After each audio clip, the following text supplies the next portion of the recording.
Oh, thank you. We're happy to be here. It only takes like 15 minutes to get here, so we can do this all the time. Yeah, I mean, where do you want to? Well, we should start in 1998. Yeah, you need a fade wipe. So in 1998, we were living together in Spokane and making really horrible comic books. Hey. No, they were bad. And in fact, they were so bad that we would take them and leave them places, like in stores, hoping that people would just pick them up and take them and read them. Well, you know when you go to Costco and there's like you can get little bits of an enchilada, sort of like a sample. Like we had this idea for comics, but no one wanted them. So I mean, if you retain the metaphor, it means our comics were disgusting. Oh, hey, what's up? And back then there was a video game magazine called Next Generation. Most of you probably remember it if you've been gaming for a while, and it was a pretty big deal at the time. And I remember they posted a little blurb saying that they were looking for a cartoonist to do a comic strip about video games that they would then run in the magazine.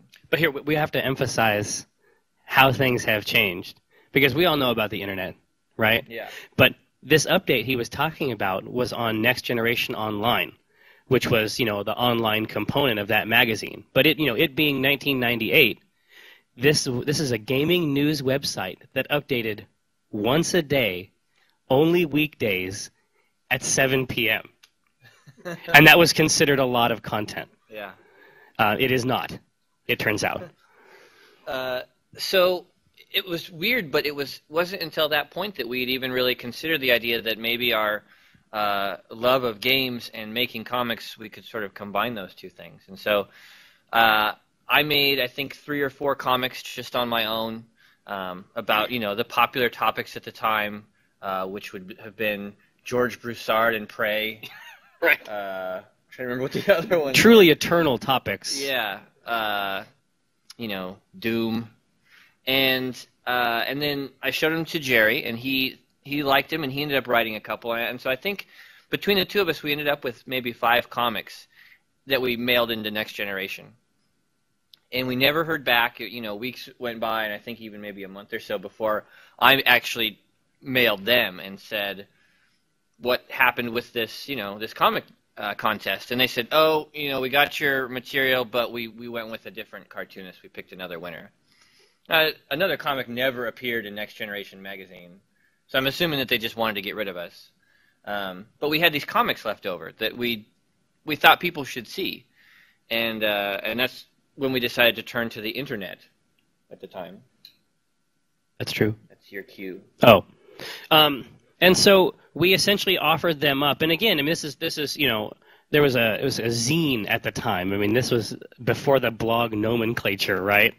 And so we essentially we offered our comics to a zine called Looney Games, which was at that time an adjunct of Blues News, which was a very, very big deal, during that era.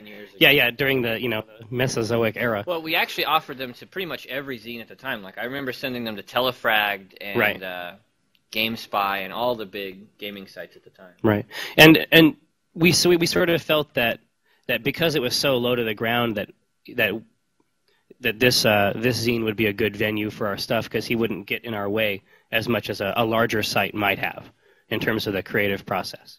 And that turned out to be incorrect. And so is there a rating for this discussion? A rating? Yes, i.e. PG, R. Oh, I don't care. People know that I say bad words. I'm saying, does that make things complicated for you if I say the word fuck? No, see, you messed that up because. Oh, I should have done it the other way around. Anyway, but here, listen. And now that you know what word I said, understand that that's where all the problems came from, because we thought that was a very funny word. And I can tell by your reaction that you, too, were amused by it. But our quote-unquote editor felt that profanity was unnecessary in humor, which is a lie. He told us, flat out lie. Told us that word was not funny and that we should not use it anymore. And that's, I think, when we decided to get our own effing website. Yeah. Yeah, and I made some, I coded up. That's some, classy. That's how I do it. And so we started to host it elsewhere, which was, at the time a Byzantine process. But I wrote some. The reality is that we gave Looney Games those 6 comics under the assumption that he would run those comics and then that would be it. And then, the next Monday came, he'd been putting them up once a week, and he said, "Need the comic for today, where's it at?"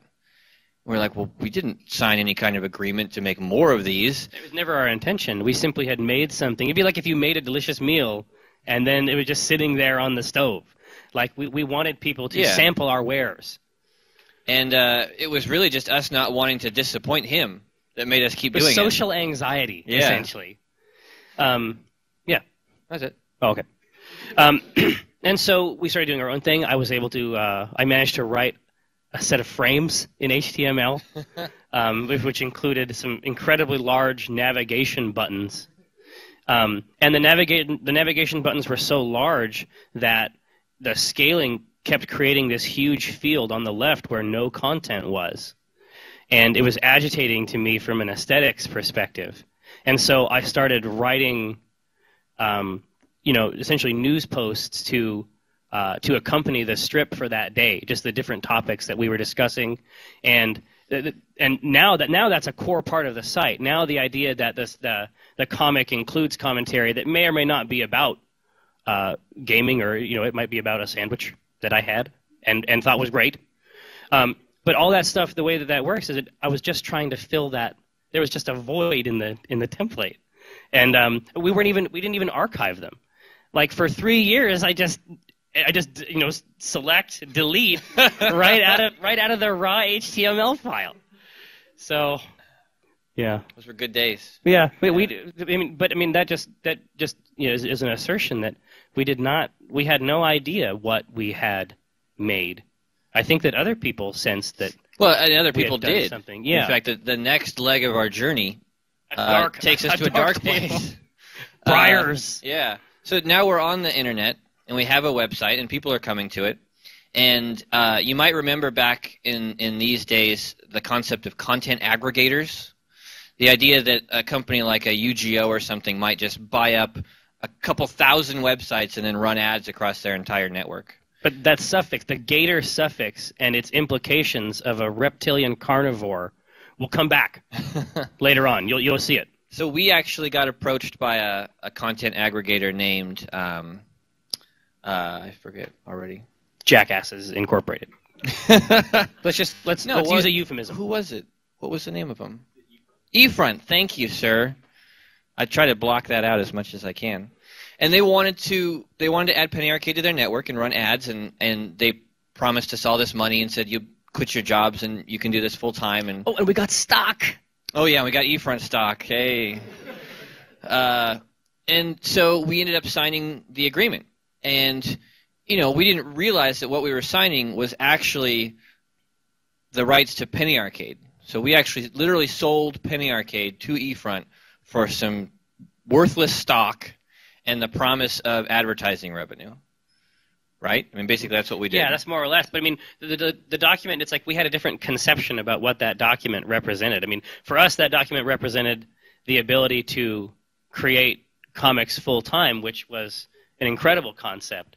And it's entirely possible we would have given up almost anything to do that. And we did. But it was inadvertent. Yeah. And they actually made good on the promise. For the first couple months, they did send us checks. And I did quit Circuit City. This was that period, but the internet was just totally rad. Yeah, people were just throwing money at you. And so I remember it was like, Christmas Eve, and I think my manager at Circuit City told me to go do wire maintenance on the laptops, and I just said, F you, and I walked out. And, and it was pretty much right after that eFront stopped sending checks. So that was poor timing on my part. But yeah, so they stopped sending the money. And then when we asked them where the money was, they said that they needed to put more ads on the site. And so eventually it got to the point where it was just ads on the site. And I think at one point, if you go back to the archive, you'll see a comic very early on that is just an ad. That was our sort of us fighting back. Like, we thought, well, you've taken over every other part of the frickin' site. You might as well. And we also introduced a character named Mr. Ad Banner Head. Yeah. which was a subtle dig at that policy. We were frustrated at the time, and so we said, "Listen, this isn't working. We'll just take our comic and go." And that's when we realized that we couldn't just take our comic and go because it was their comic. Yeah, that was bad, and they were actually going to fire us. Yeah. Oh, it's because, and this is great. So you knew about eFront. I mean, did you know that all the ICQ? Remember ICQ? Remember all the ICQ logs that came out? So they used a lot of ICQ in the upper echelons of eFront, and all of their conversations about us came to light after the company started to have trouble. And it's really strange reading about yourself in the third person. Like, you know, it's like opening a book and like finding out that you're actually incorporated into some grand drama. Yeah. Because they had every intention of firing us from our own comic and then having other people produce it. Yeah, in fact, if you do a search for ICQ logs eFront, you can still find the logs, and they're incredible. But the conversations about Penny Arcade, I mean, were very far along. They had a new artist, they had comics done, and they were ready to fire us.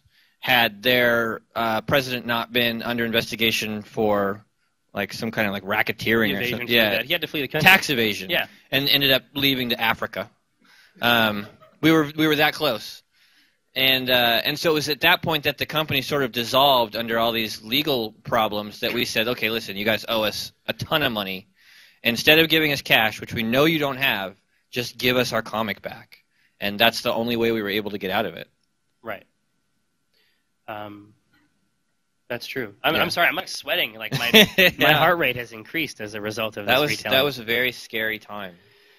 It was also the time that we accidentally sold the book rights for 5 years to a man who took all our money and moved to Alaska. So I mean that's a different story though, and we made a lot of bad decisions. Right. We made a lot of bad decisions until we found someone to make good decisions on our behalf. Which is who is now sort of runs Penny Arcade, like the business side of Penny Arcade. We eventually realized, you know, due to the stories that we have just told you, and other stories which we have not yet related, we decided that we were not business people. That the best we could do in this life was to create 3 JPEGs a week. That was the extent of our capabilities, and we decided not to reach for the stars. I mean, at this point, you know, so eFront has stopped paying us. We've both quit our jobs. We're FWA. Yeah. And I remember having a conversation with Jerry where I said, okay, well, do we go back to our jobs and quit doing Penny Arcade, or do we try to figure out some other way to make this work?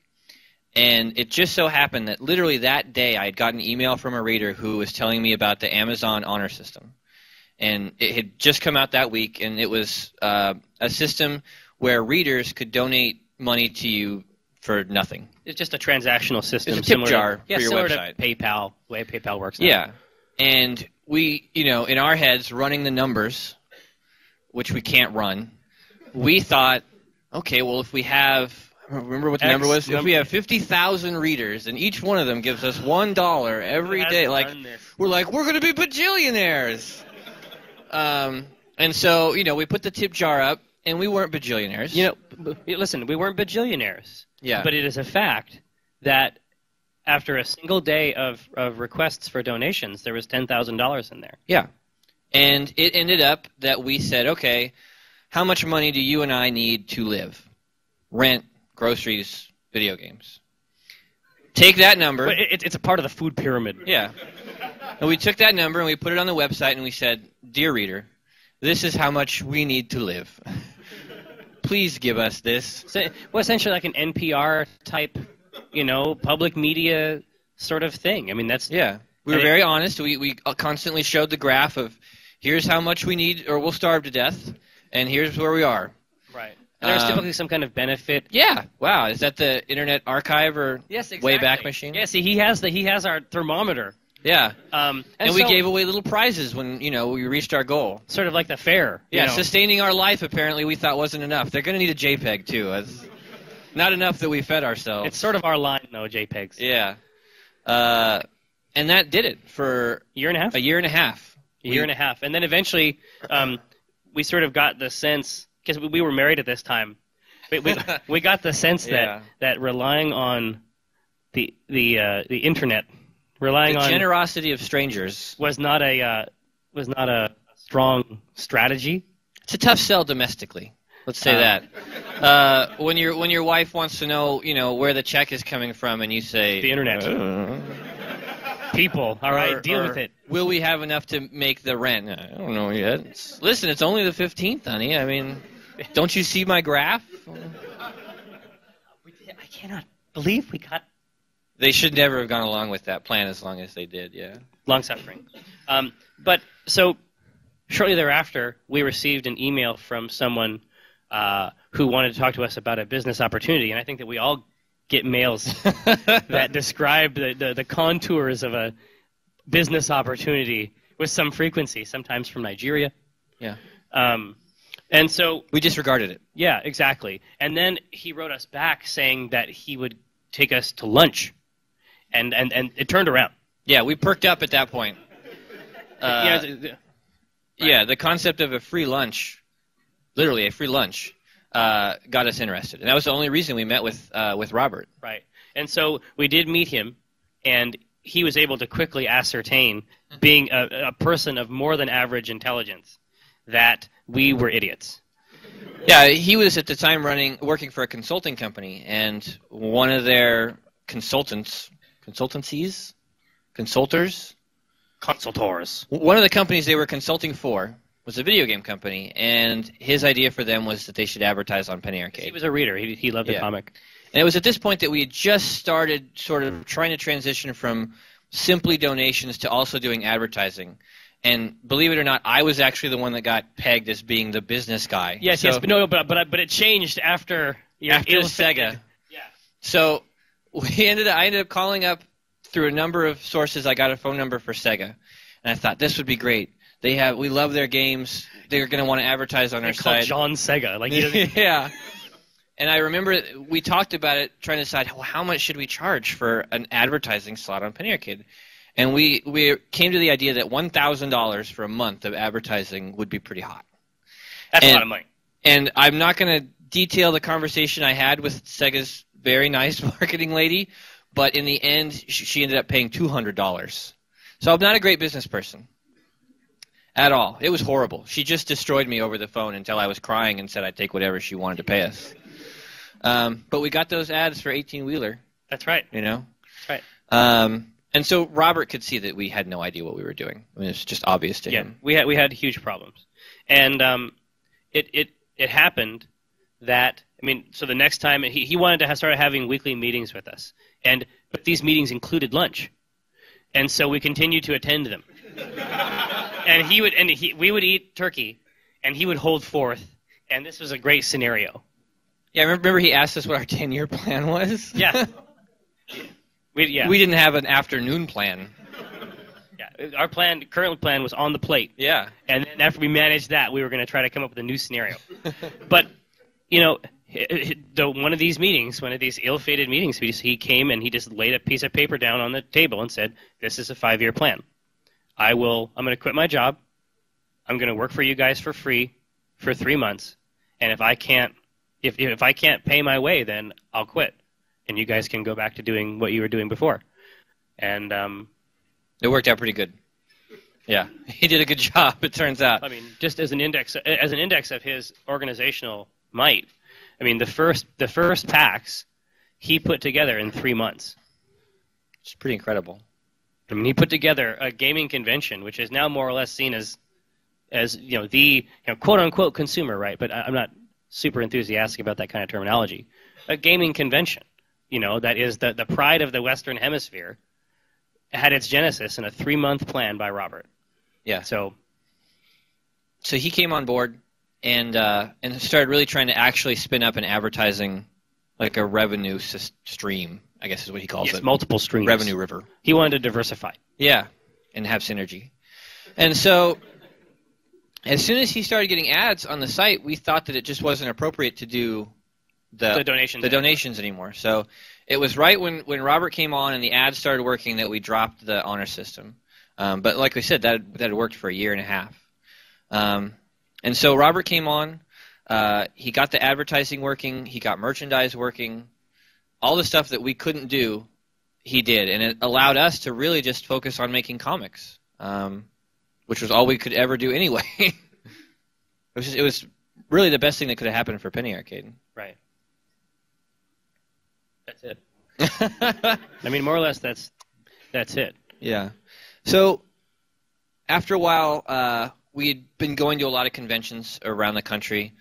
Some of them, like in school gymnasiums. I mean, we went everywhere, did all kinds of shows, and we realized that every one of these shows that we went to was almost always comics, and maybe they would have like a little bit of a gaming corner annex. Ghetto, where they had like an Xbox, or it was all anime and they would have a little gaming section. Right. And we thought, why isn't anyone making a gaming convention, like this sort of convention for gamers?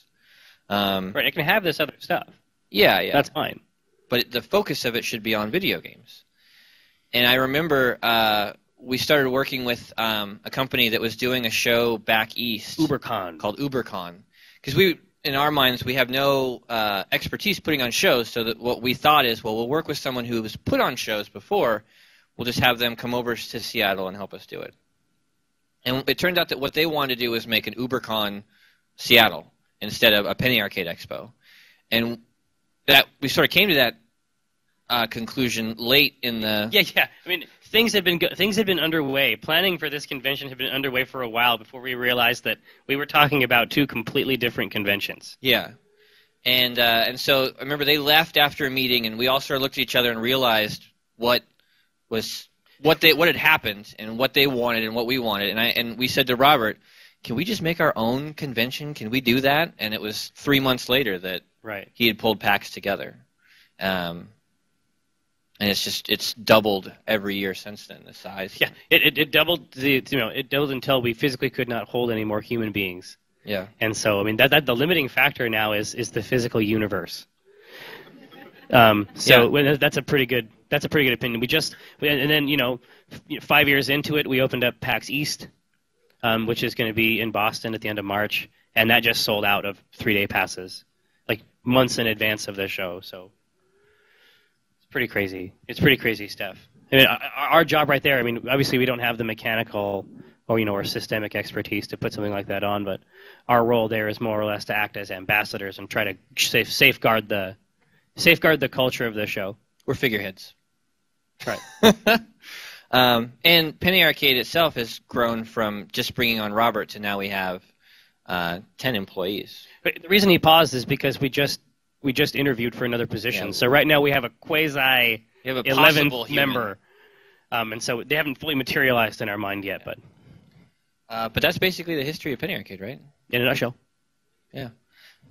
So we would love Q's for our A's. If you have them. Or we can go get lunch. We can go to the pseudo.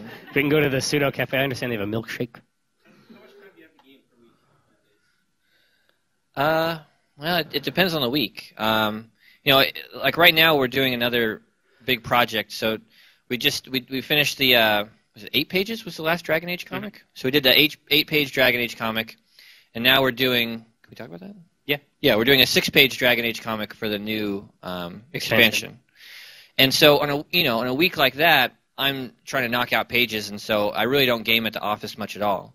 But at home, I'll go home, and from when Gabe goes to bed at 7:30 until 11 or midnight, I'm playing games.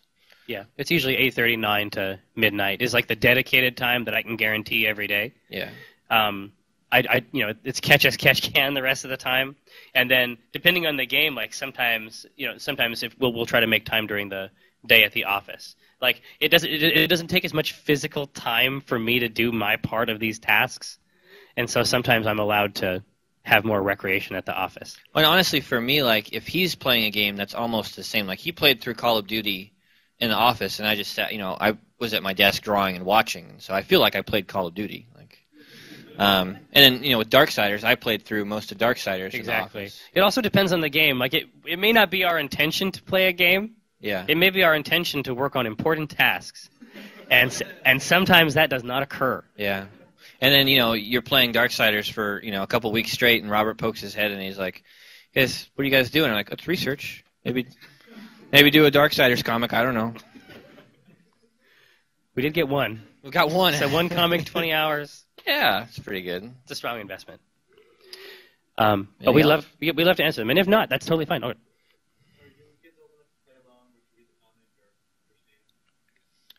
Not to read the comic, no. Oh, repeat the question. So, are our kids old enough to repeat the question? Are they old enough? Are they old enough to read the comic and play games? Not read the comic, no. And play games, yes. Like Gabe is 5 now, and so he has his own DSi, and he plays Lego Star Wars constantly. And it's actually sort of, we've had some interesting discussions about Lego Star Wars and Star Wars in general, because if your son comes to you and says, "Daddy, are clone troopers good?" It's like, well, that's an interesting discussion, son. So sit here on my. So it's like you have to sit him down. You have to explain. Well, yes, and they are good, but then you have to talk about Order 66, and then you have to talk about the Jedi. And it's like, well, were the Jedi in decline? Did they deserve what happened to them? It's like, so yeah, he games. Were they a decrepit order by that right. time? I mean, did they need to be sort of rebuilt and restructured? Right. And in that case, are the clone troopers actually being the agent of that restructuring, doing a good thing, doing a favor for the universe? Like, right. We're still talking about it. Yeah. Ongoing. But my daughter is 5 months, and so there's a lot of things she can't do, except charm me. She's pretty good at that. But my son Elliot is 4, and he takes on more of a managerial role. Jump, shoot. He'll direct me toward foes, which I appreciate. I mean, I don't always see him, but no, more or less, like, it's just something to talk about. It's just something to discuss. I mean, a lot of the games that Daddy plays would be completely incoherent to him 100% of the time. So Cloudy with a Chance of Meatballs, maybe not a lot of meat on there for a critical perspective, but it does have huge meatballs. So there's still something to discuss. You let them play any games? 'Cause I know absolutely not. Have concerns about Grand Theft Auto and all these other games that corrupts their children. I mean, from my point of view, I actually really enjoy finding games for him to play at this point. And not just like he likes Up and he likes like the movie tie-ins to the movies that he goes and sees, but finding stuff like trying to think of the last one. Oh, so the game Mod Nation Racer for PS3. For PS3, the beta that just came out. He loved that, like being able to construct his own track and then drive it and then put trees down and like. What parent wouldn't want their child to invent a racetrack? Like, there's so much good content out there that's great for kids that it's never even occurred to me that he would have to play some violent game. No, it's just it's a purely generational thing. Yeah. I mean. Now that we're creating our own larvae, and nurturing them to the pupa stage, we aren't afraid of technology. You know what I'm saying? In the same way, like, I mean, there's still things that are frightening, like RFID, but there's but at the same time, I felt confident that material would work here. Yeah. But strong play. Yeah. I mean, essentially, the way that like. There's a rating on the there's a rating on the effing box that will tell you if it's appropriate. Yeah. And I mean those ratings get goofy sometimes between M and T. Like there's some strange there's some demarcations there which are maybe odd. But I am a thinking being, and I'm certainly capable of discerning what kinds of material is appropriate. Well, and I know my son. Like I know what he is able to take in and if he's able to handle a game that, do you shoot guys in this game with a laser gun like Star Wars? Well, yeah, you do shoot guys, but I think he knows it's pretend. And also, it's just sort of like, this is what I mean by the generational shift. Like, I mean, obviously a parent, it's like imagine them standing in the aisle at GameStop, like just, tearing their hair out trying to conceive of, what's my relationship to this medium supposed to be. Well, they would never send their child to see RoboCop or some, R-rated movie, right? Yeah. Well, the very similar rating mechanism is on this box. Like, all you have to do is be aware of the media your child consumes. Like, it's just not. It's That's not too much to ask for some people. It's not that weird. I don't think. I mean, I am excited by the prospect of being able to guide my son through this medium and showing him the works that I think are crucial to it. I'm excited about that process. One of my favorite comics that you guys did was the political cartoon. Oh, no, you say it, and then I'll repeat it. Okay, yeah. I'm going to repeat it. My favorite ones was the political cartoon where you had the parents they couldn't find a babysitter or whatever, and they said, "Well, just put them in front of Nintendo." Yeah, exactly. We'll just put him in front of Blood Demons 5 or whatever. Yeah, it's not a Q, more of an S. He liked one of the comics we did, and we appreciate that. I think there was a Q over here. Yeah. So we're all programmers mostly, so we all want our kids to make games. What do you know you guys want your kids to be? So the question is, what do we want our children to be? Gabe, mostly wanted to be a boat policeman.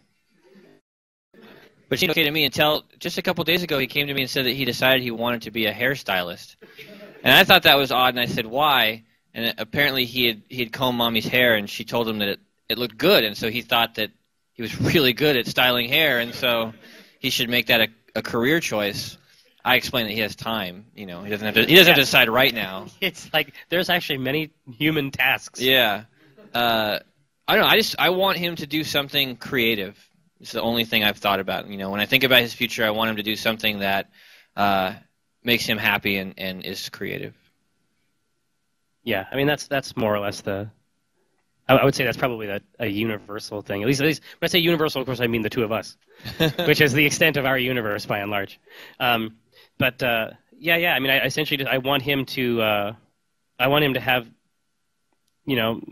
a certain degree of mastery over his daily life and his expression. I mean, for me, and there's many venues for that. I suspect I have no idea what he'll actually end up accomplishing, and his skill set is still being revealed to me. He hasn't put all of his points in, but no, it's a process that is pretty fascinating to see unfold. Does he know to hoard all the points for the level 30 skills? Yeah, exactly. Epic tier. Yeah. So do you have an agenda or a long-term goal for the content of the comic, or are you kind of like living in the moment and the plot speeds will go down? So do we have a long-term goal for the comic, for the content of the comic? No. I mean, in terms of content, just as a general concept, we sort of see it as our role to distill a given day or a given moment. And we don't know what we're going to do Friday. We really this don't. Friday. Maybe we'll Yeah. maybe we'll tie into this scenario. We'll see. Maybe we'll have something really delicious for lunch, and we'll want to capture that moment. But more or less, when we do comics ahead of time, every now and then we'll do a storyline or something like that if we have to leave town or something like that.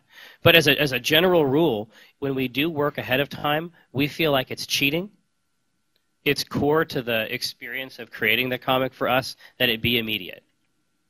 And so that's a reason that we don't plan ahead. We sort of like that element of it.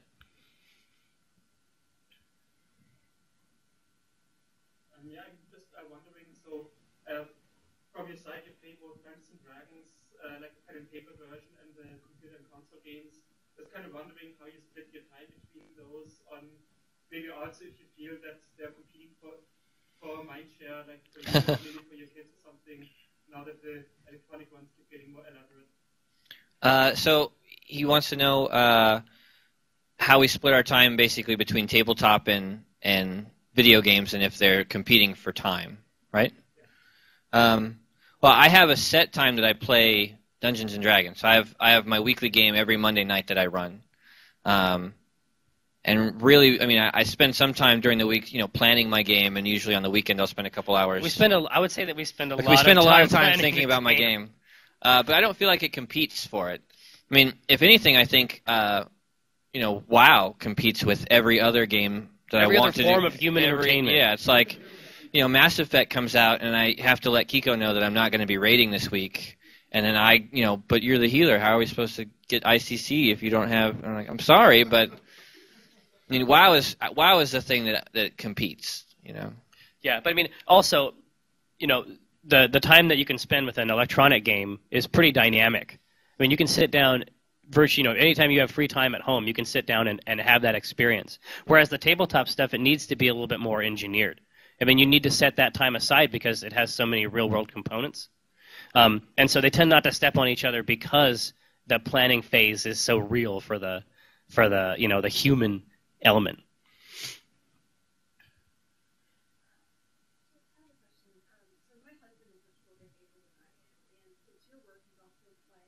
It is. How do we balance work and play since our work is play? Since our work is play. Well, it was a lot harder when we worked from home.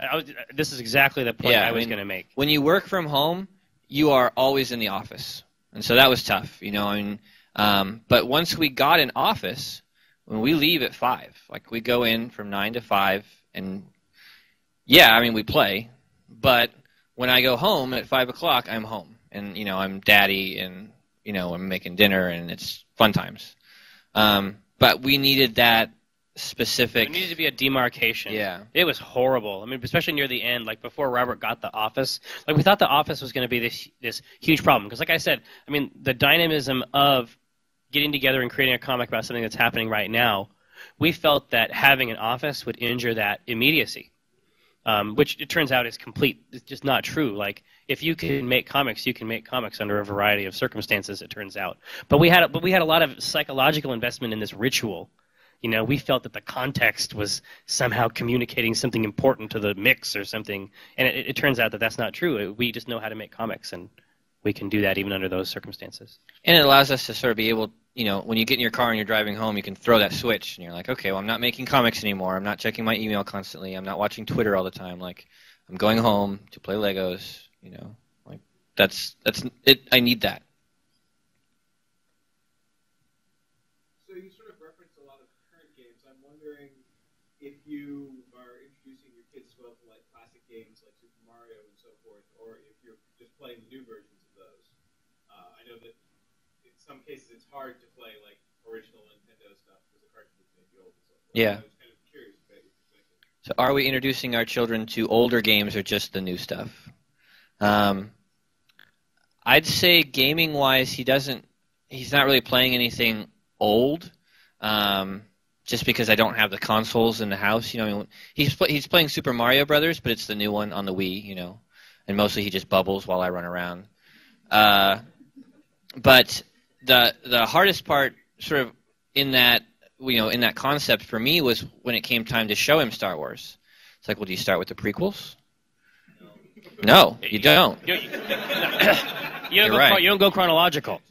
No, but now it's messed him up to the point where if I say, well, that was in the second Star Wars, is the one you're thinking about, and he's like, well, that's the one with the AT-ATs, right? And I'm like, well, yeah, that's the second of the good ones, but there's a real second one that actually has, you know, it's tricky. Yeah, I mean, I might be making more work for myself. It's I'm entirely starting to possible. realize that. Well, I mean, it's in. I mean, for now, I'll show him anything that I think has a lot of primary colors and will appeal to him. I mean, more or less, it's sort of like it's in the same way any of his appetites must be satisfied, right? I'll feed him what he'll eat, and that's just sort of how it is when they're as young as my son is. But I mean, eventually, I hope to have a full and robust curriculum that we'll be able to, you know, there'll be tests every so often. So long-term play.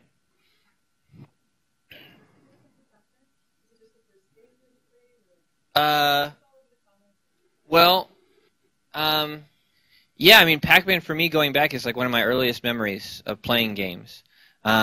Pizza parlor type thing. Yeah, and it ended up, you know, when I came time to design Gabe as the sort of the console gamer, it's the most iconic thing I could think of to put on a shirt that would say, "This is a gamer who plays video games." Try to misinterpret this symbol. Yeah, you know, I mean, beyond that, that was really all I was thinking at the time was, this means games. This symbol means games. No, No, Gabe in the comic had the tattoo first. And I got tired of going to conventions and having people say, "Oh, can I see the tattoo?" And I'd be like, "No, I don't actually have it in real life." And so I was like, "You know what? Screw it." So every convention is so satisfying. I actually do have it. Yeah, so I had to get it because I had forced that upon myself. Yeah.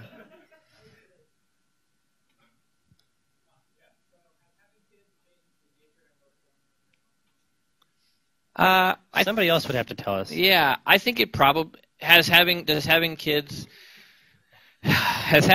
changed the nature or tone of our comic? I think it probably has. Well, certainly there's comics which include children. That's a big one. Yeah. That's a point of demarcation there. But yeah, I don't know that we could answer that as well as somebody else could. Well, but our comic for today has to do with pedophile unicorns. So it's like, you know what I'm saying? Like maybe not. Maybe it hasn't. It's a little from column A, a little from column B, I guess. Yeah. Comment on how you feel about celebrity now that at least in certain circles you're very famous and how that affects. We've been asked to comment on our celebrity. You don't really get used to that kind of stuff. At least if you are not crazy. Yeah. Right? And if you do not actively seek it out. Exactly. Then you don't, if one does not. It is not something that it is possible for us to integrate into our psychology. Yeah. And we tend to be famous amongst a group of people that are very reasonable for the most part. So, like, we were going to the bowling alley the other night, and a guy just said, "You're Gabe." And I said, "Yeah." And he said, "I like your comic." And he left. I was like, "Thank you." No flash bulbs. Yeah, you know what I'm saying? It's like not, the kind of fame we have is not what people think of as. We're not an Us magazine. It's just not that weird, you know. I mean, if you go to a restaurant and someone says, "Hey, I like Penny Arcade," and then they leave, you know, that's about it. Yeah, I mean. Yeah, well, at PAX it's different. Yeah, but you know, we sort of are able to prepare ourselves for that going in. You know that for the next 3 days it's going to be crazy. But the weirdest thing for me was I took my wife to Paris for her 30th birthday, and we got up super early. It was like 5 o'clock one morning to take a bus trip to Normandy because we were going to do the whole, World War II tour out there. And we're on the bus going through, farmland. It's super early. There's like 10 people on the bus. Most of them are old guys who look like they were probably in World War II and are taking the tour to sort of, relive it. And then there's a young couple next to us. And we got off in this little tiny town, and we're looking at a World War II monument, and he just comes over and he goes, "You're Gabe, right?" I was like, "Yeah, I am." He's like, "I like the comic." And then he left, and I was like, it was surreal. I had a similar experience. My wife and I went to Italy a super long time ago, and Brenna had sent me out to get a bottle of wine for the hotel room. And then she gave me a call and said that she was going to meet me at the front steps or something. So I came back, and I was waiting there for a super long time, and she didn't come down. But I had a corkscrew and my Swiss Army knife, and I was like, you know what, F it. I'm just going to start drinking this bottle of wine. And so I get the cork out, and I'm working on it. I mean, really working on this bottle. And I have the same situation where a person comes up and asks me if I'm Tycho. And it's, this is not the scenario you want. Like, this is not how you want to present yourself. I mean, this is not a person that one looks up to. This is not an incredible behavior. So that was my experience. Yeah, it's fun. It's the best way to say it, I think. Did you get the cork out? Oh, yeah. It's just long pulls on the, wax. You guys probably have a good finger on the pulse of the industry. What do you think, what do you think about the supposed death of PC gaming and kind of sequelitis and... Supposed is probably a good prefix. And Steve says otherwise, I think. But how they have to make these big blockbusters and it seems like they're trying to go for save franchise. Everything's a franchise and stuff. Do you see it being a healthy industry going forward? Or What's our take on the video game industry? Yeah. Jerry? Well, one of the big problems, certainly as it ticks forward in terms of computing power, is that the games are so expensive to make that it strips out a lot of that the appetite for risk goes down as those amounts start to creep, and that is true. That is just unfortunately true. But I would say I haven't seen what I think of as innovation. I haven't seen innovation diluted as a result. There's so many more channels for people to execute on an independent idea. I mean, as that computing power grows, like the base of people who are creating really interesting content has grown too. I mean, even in Flash. I mean, there's games that are based in Flash. Flash is a game platform that is creating games of more sophistication than I played as a young person. You know what I'm saying? Like the paths to game creation are pretty broad now. Even as that point gets up, and this is where we're talking about the AAA retail title. That does not represent the entire industry, and it doesn't represent every incredible idea that comes out. I mean, even like Digipen, like some kids from Digipen came up with some crazy ass S, and that stuff. And here comes Valve. They snatch them up. I mean, Valve has the wherewithal to do that.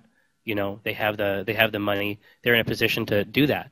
But there's channels like Xbox Live Indie Games, and then one step up from that, Xbox Live Arcade, and you have PSN.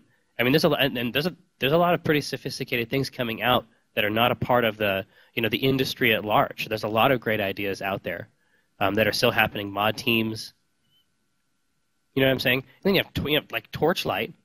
Ooh, yeah, Torchlight's amazing. It's just a very, very pure gaming experience. $20, these guys made it in a year. It's a local company. I mean, I don't.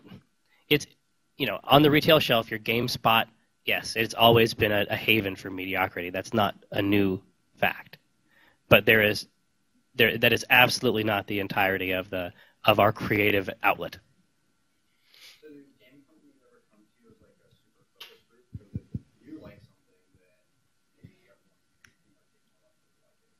It's happened a couple times. He wants to know if game companies ever come to us as a very focused group. And it's happened a couple times, yes.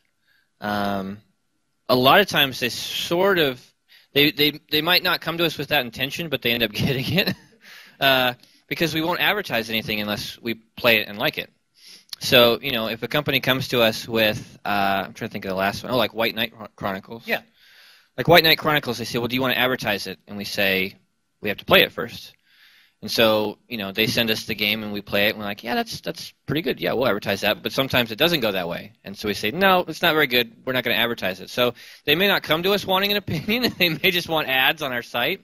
But we tend to give it regardless. Well, and it's a complicated situation for us because there are people at Penny Arcade whose job it is to try to populate the site with advertising.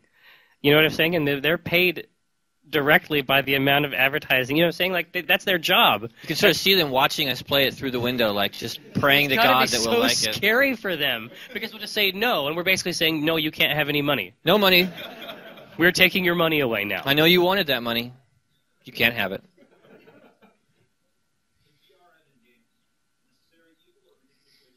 DRM in games, necessary evil or ridiculous waste of time? That was the question. It just never lasts very long. They put the DRM on there, and they have some kind of internal study, some kind of internal numbers that say that the first 2 weeks of a game or its prime earning years, or you know what I'm saying? Like they have an idea, they have some study, and I don't know when the study is from that tells them that they have to apply that stuff. But it never. But I mean, 0 day is still with us. I mean, -1 day.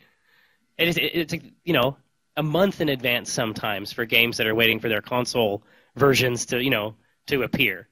People are modifying their Xbox hard drives with new firmware, and they're just downloading. You know what I'm saying? Like, you can't really fight it, but at the same time, like, I think they just want to feel like they're doing something. Like, it's somebody's job there to do something, and unfortunately, there are very few options for them to appear proactive, except for to inconvenience me. That's more or less the policy, I think. Is that the correct answer? I hope so. I hate DRM. Last question. Uh-oh. No pressure. Here, we'll talk to you later. We'll talk in the cafe. What's up? Okay, so speaking of advertising, you guys used to have like a really draconian policy on what kind of ads you would run, in terms of like, We used to have 2 ads a month. I mean. But like if it's like a big blaring flash ad. Oh yeah, for a while we did no animation. Oh, that's still true. So Yeah. So what are they now? Because I noticed like you do have flash animated ads. Yeah. Not like obnoxious. They can't have audio. So a long time ago, I mean, because we tried to keep the people who read the site in the loop on that kind of stuff. And what happens is that an ad gets made for, the entire internet. And so I mean, eventually we had to create the ad sizes to be internet standard because they weren't originally. So eventually we had to standardize on that just to get ads at all. And then so many of them were moving to Flash that we asked the readership. We actually just put up a poll and said, "Is this okay? Is this okay for us to do?" And luckily they said yes. But no, we wanted to keep them in the loop. I mean, there's still like the video type stuff, and I hate it when, no way. But I mean, like you mouse over something and then it flips out and does all this crazy S. Like I don't. I mean, a lot of times if the ad guys have a question, they just send us the ad and they're like, "This one's questionable." Like, and if it's cool, then we don't mind. But also, we don't offer site branding, which is to say, the McGirdle effect, right? Yeah. But you can't. Penny Arcade brought to you by Mass Effect 2. Which would be great because I love that game, but that isn't something we offer. Yeah. And so, but like the space on the left and right of the actual content, like on many sites, that is an ad space. You know what I'm saying? But that is actually not a product that you can purchase. We don't allow that. Like we want it to be legible first and foremost. Thank you guys very much. Thank you.